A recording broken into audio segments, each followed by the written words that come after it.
La mort de Lazare. Il y a un homme malade appelé Lazare. Il habite à Béthanie, le village de Marie et de sa sœur Marthe. Marie est la femme qui a versé du parfum sur les pieds du Seigneur et qui les a essuyés avec ses cheveux. C'est le frère de Marie, Lazare, qui est malade. Les deux sœurs envoient quelqu'un dire à Jésus, « Seigneur, ton ami est malade. » Quand Jésus entend cela, il dit, « La maladie de Lazare ne va pas le faire mourir, mais elle va servir à montrer la gloire de Dieu. Ainsi, elle donnera de la gloire au Fils de Dieu. » Jésus aime Marthe et sa sœur et Lazare. Il apprend que Lazare est malade. Et pourtant, pendant 2 jours, Jésus reste là où il est. Ensuite, il dit à ses disciples, « Retournons en Judée. » Ses disciples lui disent, « Maître, l'autre jour, des Juifs cherchaient à te tuer en te jetant des pierres et tu veux retourner là-bas ?» Jésus leur répond, « Il y a 12 heures dans une journée. Si on marche pendant le jour, on ne tombe pas parce qu'on voit clair.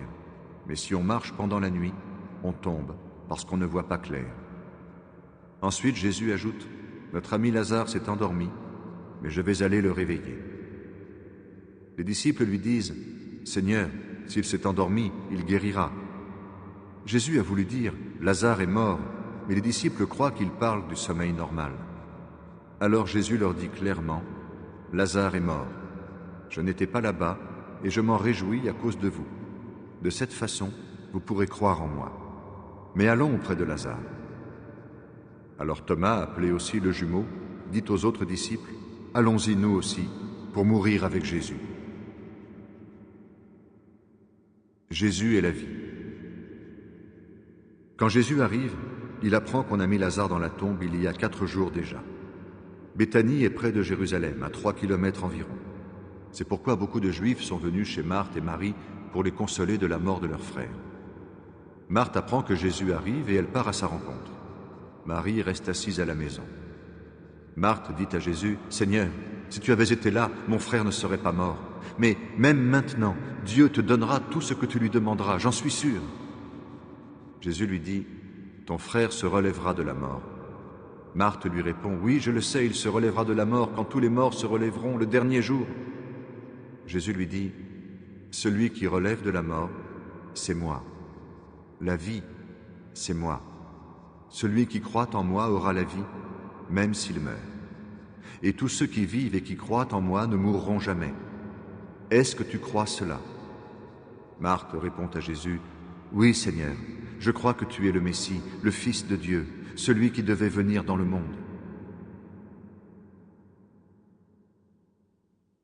Jésus pleure à cause de la mort de Lazare. Après que Marthe a dit cela, elle part appeler sa sœur Marie. Elle lui dit tout bas, « Le Maître est là et il te demande de venir. » Quand Marie entend cela, elle se lève tout de suite et elle va trouver Jésus. Jésus n'est pas encore rentré dans le village. Il est toujours à l'endroit où Marthe l'a rencontré. Des Juifs sont dans la maison avec Marie pour la consoler. Ils voient qu'elle s'est levée tout de suite et qu'elle est sortie. Ils pensent, elle part vers la tombe pour pleurer là-bas. Alors ils la suivent. Marie arrive à l'endroit où Jésus se trouve. Quand elle le voit, elle se jette à ses pieds et lui dit, « Seigneur, si tu avais été là, mon frère ne serait pas mort. » Jésus voit qu'elle pleure. Les Juifs qui sont venus avec elle pleurent aussi. Alors Jésus est bouleversé et troublé. Il demande, « Où est-ce que vous l'avez mis ?» Ils lui répondent, « Seigneur, viens et tu verras. » Jésus se met à pleurer. Les Juifs disent, « Regardez, il aimait beaucoup Lazare. » Mais d'autres disent, « Il a ouvert les yeux de l'aveugle et il n'a pas pu empêcher Lazare de mourir. » Jésus rend la vie à Lazare. De nouveau, Jésus est bouleversé et il part vers la tombe. C'est une grotte avec une grosse pierre placée devant l'entrée. Jésus dit, « Enlevez la pierre. » Marthe, la sœur du mort, lui dit, « Seigneur, il doit déjà sentir mauvais. Il est dans la tombe depuis 4 jours. » Mais Jésus lui répond, « Je t'ai dit, si tu crois, tu verras la gloire de Dieu. » On enlève donc la pierre.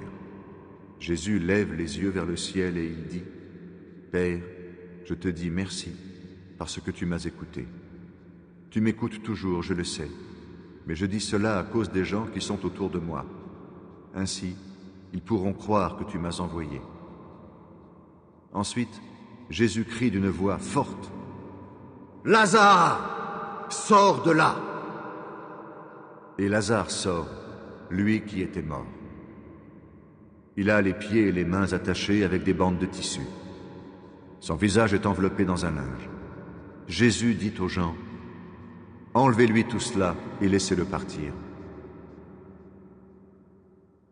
Les chefs religieux décident de faire mourir Jésus. Beaucoup de Juifs sont allés chez Marie et ils ont vu ce que Jésus a fait. Ils se mettent à croire en lui. Mais certains d'entre eux vont trouver les pharisiens et ils leur racontent ce que Jésus a fait. Alors les chefs des prêtres et les pharisiens réunissent le tribunal religieux et ils disent « Cet homme fait beaucoup de signes étonnants. Qu'est-ce que nous allons faire? Si nous le laissons continuer, tout le monde va croire en lui. Ensuite, les Romains vont agir. Ils vont détruire notre temple et notre nation. » L'un des chefs juifs, nommé Caïphe, est grand prêtre cette année-là. Il leur dit « Vous n'y comprenez rien. Réfléchissez donc. Pour vous, il vaut mieux qu'un seul homme meure pour le peuple. De cette façon, la nation entière ne sera pas détruite. » Les paroles de Caïphe ne viennent pas de lui-même. En effet, cette année-là, c'est lui qui est grand prêtre et il parle comme un prophète. Il annonce que Jésus doit mourir pour la nation juive. Il doit mourir non seulement pour cette nation, mais aussi pour rassembler en un seul peuple les enfants de Dieu qui sont de tous les côtés. À partir de ce jour-là, les chefs décident de faire mourir Jésus. C'est pourquoi il cesse d'aller et venir en public parmi le peuple. Mais il s'en va près du désert